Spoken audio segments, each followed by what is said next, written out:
Hey there, Dan Martell here, serial entrepreneur, investor, and creator of SaaS Academy. In this episode, I'm going to share with you how to decide who to hire next so you can unlock your growth without losing control. Because if you've ever felt nervous about making a new hire, you need to get more people to support you. It's key for you to continue growing. I'm going to share with you exactly who to hire next in this episode. And be sure to stay to the end. We're going to tell you how to get access to my business playbooks, because you need the templates and structures to systematize and document so that you can get that person to hit the ground running and feel like they're going to follow a proven process so you don't have to worry. Let's get into it.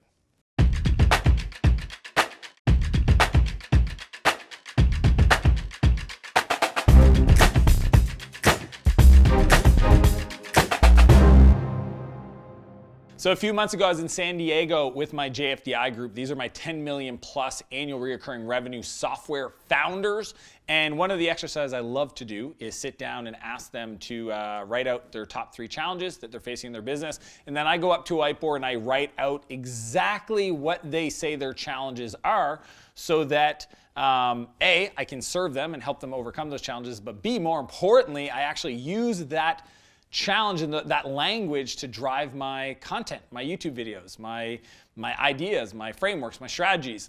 Because these people have problems. I want more people like them because they're amazing. So I keep producing content for them. And one of the questions that I got asked was, who do I hire next? What is my next hire? Which is funny because yesterday I was actually on another coaching call with a client doing a strategic game plan session, kind of looking at the next 3 years and the 1 year and the first 90 days of the year to kind of lock things in.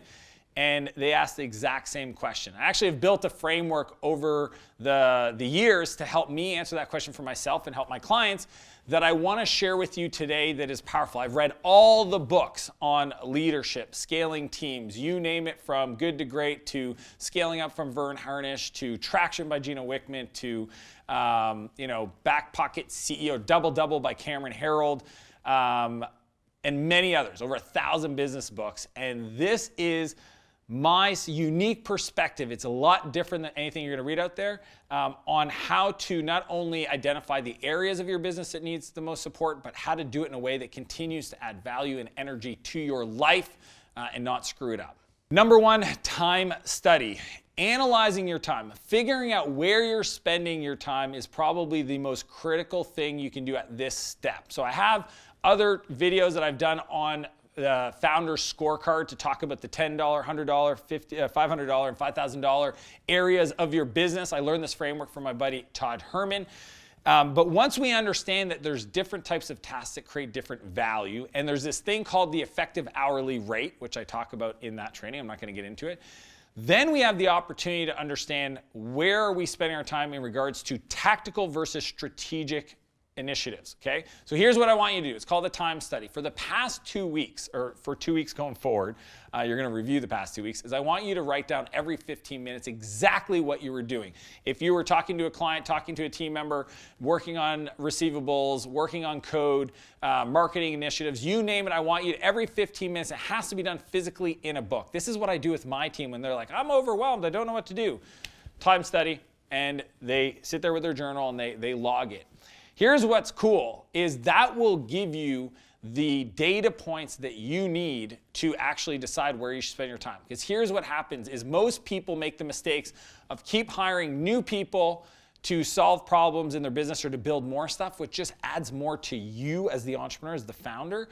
What we want to do is hire people, totally different distinction, check it out. 1, hire people, team gets bigger, you have more stuff to do. My approach, hire people to buy back time, okay? It sounds subtle, but it'll change your life. You want to hire people that are going to take things off of your calendar to free up your time to work on things that are more impactful, that you are uniquely qualified to do.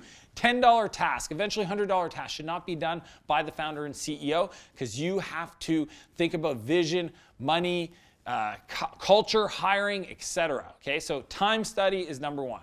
Number 2, hire an assistant. Here's the deal, okay? If you're watching this video and you're asking me, who do you need to hire next, and you don't have an assistant, guess what? You do have an assistant. It is you.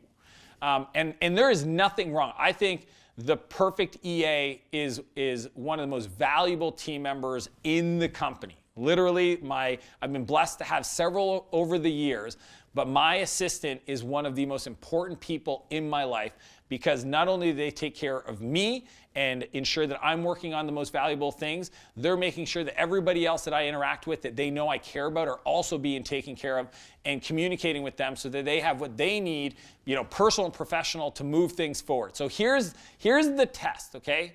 If you have an assistant, but they do not manage 100% of the incoming emails that come into your inbox, and manage 100% of your calendar entries. They're the person entering stuff or working with whatever tool to get stuff added to your calendar. If those things are not true, then you don't have an assistant the way I think about it. And for leverage, from a time point of view, from an investment point of view, there is no better next hire for you than getting somebody on your team that can buy back, literally, for many of you, 30 to 40 hours a week of things that you shouldn't be doing. Okay? And if you're worried about training them and worried about control, there is a process that if you search how to hire assistant, manage assistant, I've done videos on this, but an assistant is probably your next big hire. Number 3, the one thing. So every company has, no matter where you want to grow, what you want to do next, there's probably one thing that needs to be done to get things moving forward.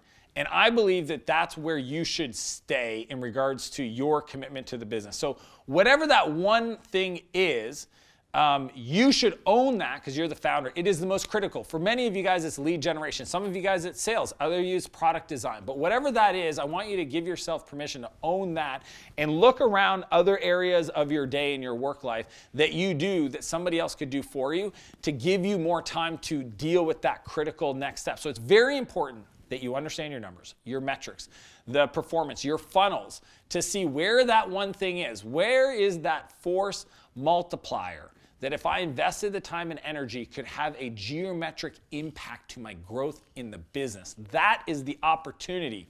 So if you don't know what that one thing is, do the analysis, look at the data, look at where you want to go, and ask yourself, what is the one thing we need to get right to move the business? Keep that and look around that area to who you could hire to free up some time.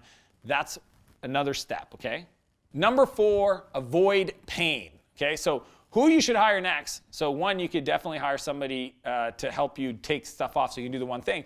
The other thing is anywhere that you are doing work that you don't enjoy doing. Here's what I've learned a long time ago is entrepreneurs will not grow themselves into pain.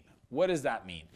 If you are doing the delivery side of the business, delivering customer success or client enrollments or whatever it is, onboarding customers, and you're also selling, you will actually sabotage selling and marketing because every time you sell a new customer, it creates pain on the delivery side of the business. And if you're doing both, then you'll avoid it. You won't even realize you're doing this. Isn't this crazy? You could actually be holding back, taking your foot off the gas. You have opportunity and growth. You got an email from a potential partner who wants to triple your business next year, but you don't even reply to the email and you don't even know you're doing this, but I know because you're not wanting to feel that pain on the delivery side. So here's the deal.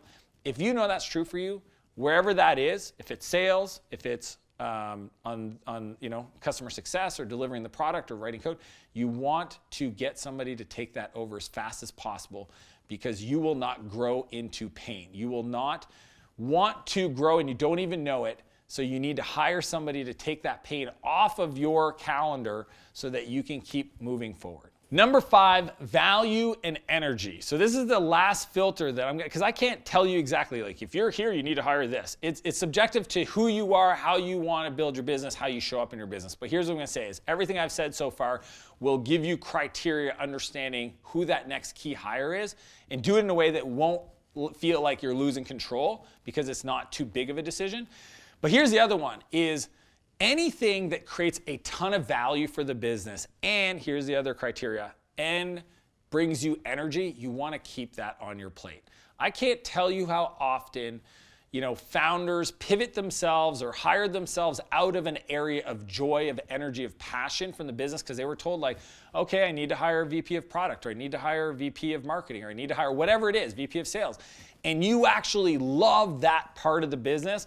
I would much rather suggest, and this is what I do for my clients, is you keep that and hire somebody to run other stuff. So that's why I think, when you look at Zuckerberg and Sheryl Sandberg at Facebook, he hired Sheryl to run the business because it was sucking energy out of him, and he knew that he loved the innovation side, the deal side, the product side, and he needed to create more space in his calendar to be able to do that. He couldn't be the guy running the meetings. So it's there's a chance that if you enjoy a different area of the business, instead of hiring somebody to take that over, you keep it, hire somebody else that could fill the gap of what you're not doing that you should be doing around vision, money, and people, and have that person deal with that so that you could do it. Because I'm telling you, if when you wake up on Monday, you're loving to run to work and the work you get to do creates a ton of value for the business and brings you a lot of energy, you reduce the risk of what typically kills companies, which is the founder falls out of love, the founder gets frustrated, the founder gets bored, the founder, whatever it is, because they haven't structured their day to create that level of value and energy.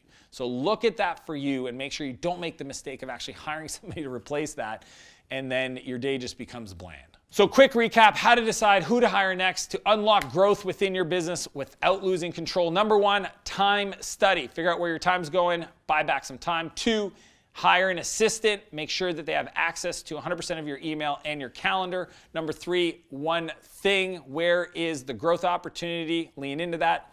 4, you will not grow yourself into pain, so you got to avoid pain. And 5, focus on things that create value and bring you a lot of energy.